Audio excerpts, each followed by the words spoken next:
প্রেম মানব ইতিহাসের সবচেয়ে শক্তিশালী, সবচেয়ে রহস্যময় এবং সবচেয়ে বিধ্বংসী অনুভূতি। আমরা প্রেমকে খুঁজি সুখের জন্য, পূর্ণতার জন্য, কিন্তু সুফিরা বলেন পার্থিব প্রেম বা ইশকে মাজাজি আসলে সুখের ঠিকানা নয়। এটি হলো ঐশ্বরিক প্রেমের বা ইশকে হাকিকির পথে একটি অগ্নি পরীক্ষা, একটি সেতু। আর সেই সেতু পার হওয়ার জন্য যে আগুন প্রয়োজন তার নাম বিরহ। এই দর্শনের সবচেয়ে করুণ এবং সুন্দর প্রতিচ্ছবি আমরা দেখতে পাই মজনুর কিংবদন্তিতে।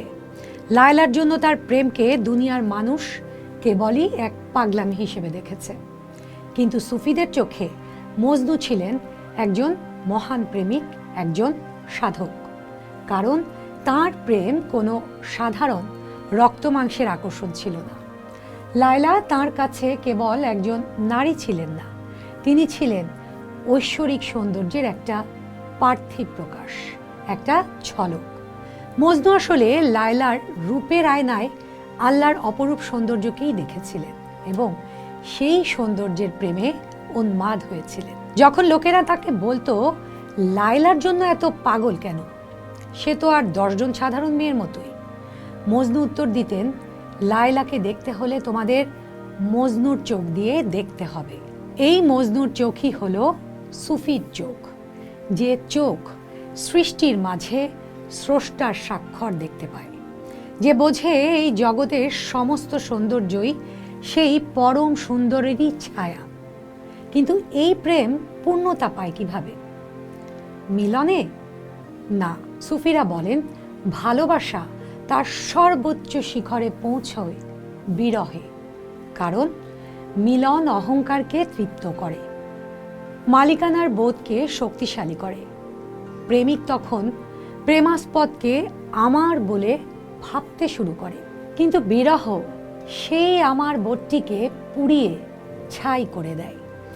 বিরহের আগুনে প্রেমিকের অহংকার, তার চাওয়া পাওয়া, তার ব্যক্তিত্ব সব কিছু নিঃশেষ হয়ে যায়।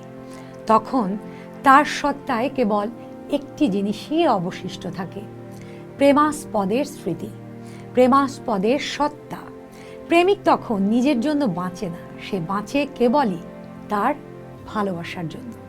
এই অবস্থাতেই পার্থিব প্রেম রূপান্তরিত হয়ে ঐশ্বরিক প্রেমে পরিণত হয়।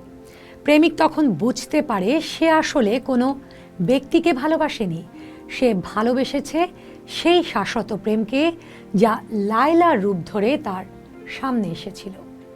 এই রূপান্তরের শ্রেষ্ঠ উদাহরণ হলেন মাওলানা জালালউদ্দিন রুমি। শামস তাবরিজের সাথে সাক্ষাতের আগে রুমি ছিলেন একজন জগৎ বিখ্যাত আলেম, একজন যুক্তিবাদী ফকির। তার জীবনে সবকিছুই ছিল জ্ঞান, সম্মান, প্রতিপত্তি, কিন্তু তার হৃদয় ছিল তৃষ্ণার্ত। শামস এলেন এক ঝড়ের মতো এবং রুমির জ্ঞানের দুনিয়াকে তছনছ করে দিয়ে তার হৃদয়ে প্রেমের আগুন জ্বালিয়ে দিলেন। কিন্তু তাদের মিলন ছিল ক্ষণস্থায়ী। শামস একদিন রহস্যজনকভাবে হারিয়ে গেলেন, আর সেই ভয়ঙ্কর বিরহই জন্ম দিল এক নতুন রুমির।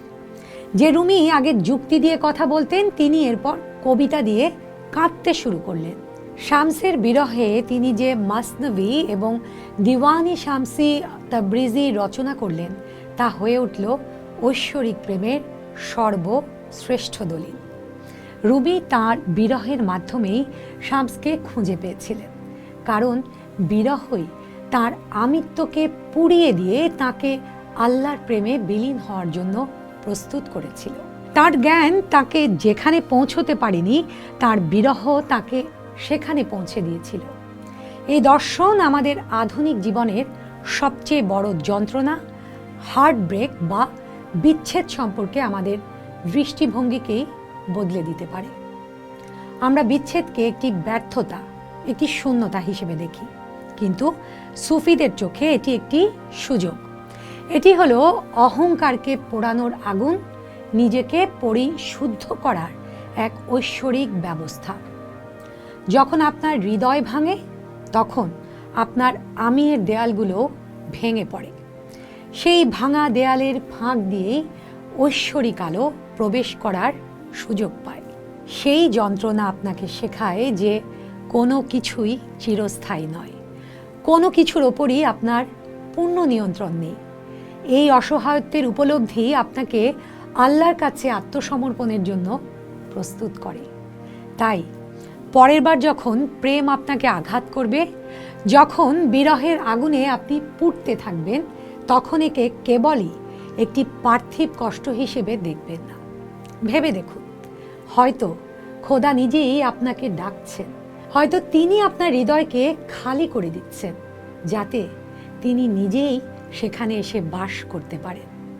কারণ মজনু শেষ পর্যন্ত লায়লাকে হারিয়ে এক মহৎ সত্য উপলব্ধি করেছিলেন।